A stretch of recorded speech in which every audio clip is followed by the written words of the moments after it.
Buenas tardes a todos. Soy hijo de Valerico Canales Jorge y voy a resumir el drama de la desaparición forzada de mi padre. El reloj marcaba las 2 de la madrugada del día 20 de agosto de 1936, cuando una banda de falangistas allanó la casa donde mi padre Valerico, de 29 años, dormía al lado de mi madre. En la habitación contigua hacíamos lo propio mi hermano y yo, de 4 y 2 añitos respectivamente.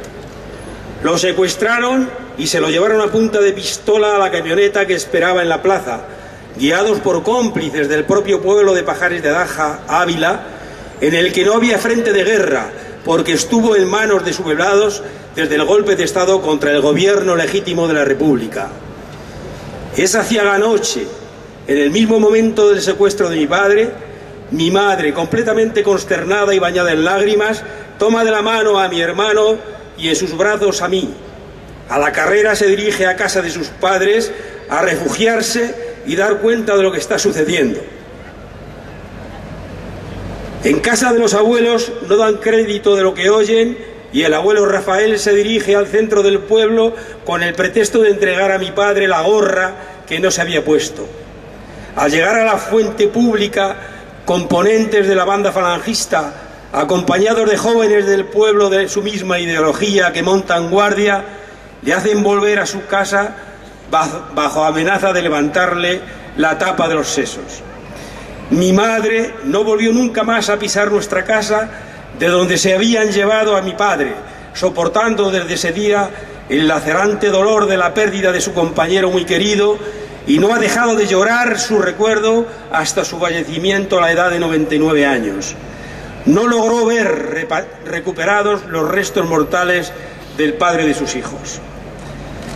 Igual procedimiento violento empleó la banda falangista para sacar de sus casas a otras 6 personas, entre ellas una mujer, y conducirlas a la misma camioneta que partió rauda hacia el lugar donde fueron vilmente asesinados las 7 personas, en una cuneta de la carretera de Arévalo a Madrigal de las Altas Torres, en el término municipal de Aldeaseca, Ávila, a 25 kilómetros de Pajares. Asegurada la banda de falangistas del éxito de su hazaña, partieron a continuar sus trágicas fechorías, no sin antes dar orden de que se arrojaran los cadáveres a un pozo seco en desuso, próximo al lugar del crimen.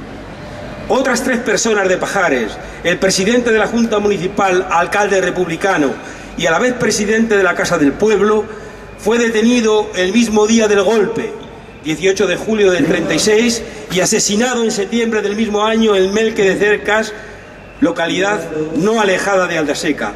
Otra persona, escondida al comienzo de la racia falangista, fue descubierta y asesinada la misma mañana del 20 de agosto en lugar cercano a Aldeaseca, y una tercera asesinada en septiembre en una cuneta de la carretera ya mencionada en el término de Barromán, colindante con Aldeaseca.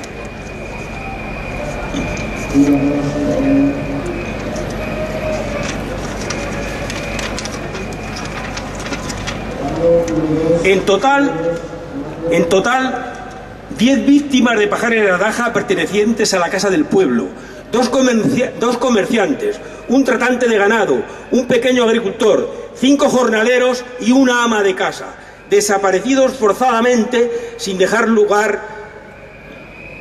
razón del paradero, como consecuencia directa de la ola de terror desencadenada por órdenes expresas emanadas de los altos mandos golpistas en los territorios donde había triunfado la sublevación y en los que iban cayendo en sus manos hasta el fin de la contienda. Terror que se prolongó mucho después del triunfo de los sediciosos, presuntos crímenes de lesa humanidad en clara violación de los derechos humanos, por tanto no prescriptibles ni amnistiables.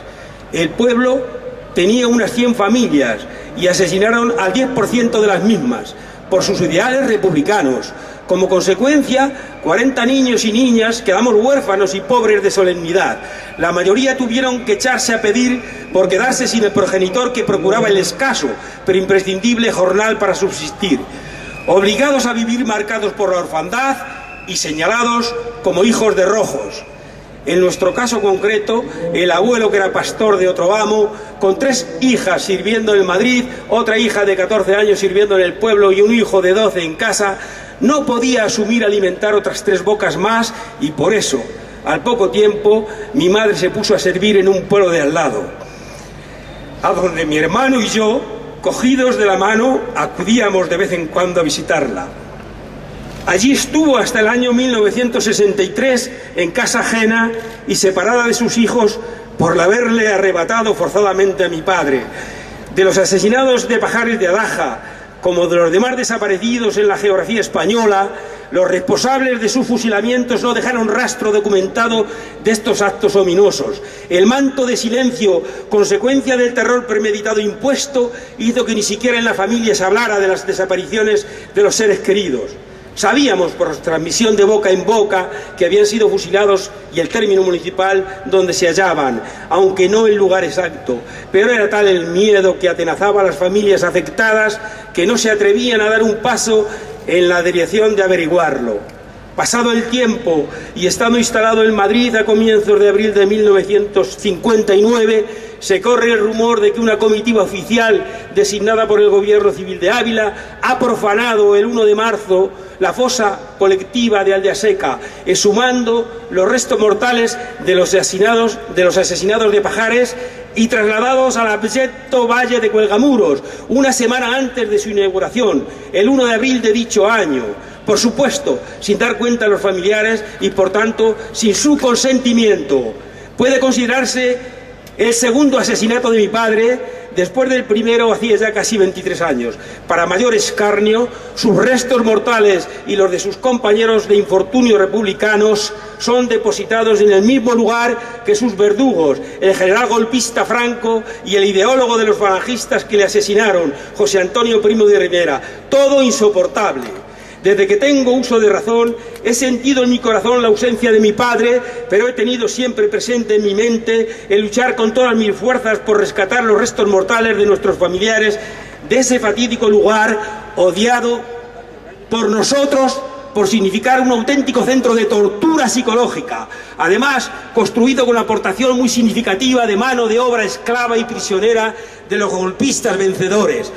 Desde el año 2000, un año después de mi jubilación, tomo contacto con la RMH de Emilio Silva y me hago socio de la RMH de Valladolid, con el objeto de luchar denodadamente por conseguir sacar los restos de los asesinados de Pajares del Valle de Cuelgamuros, no me atrevo a decir como le llaman, Valle de los Caídos, y llevarlos al cementerio municipal de Pajares, donde hemos levantado con toda la ayuda del ayuntamiento socialista un monumento sepultura que les está esperando.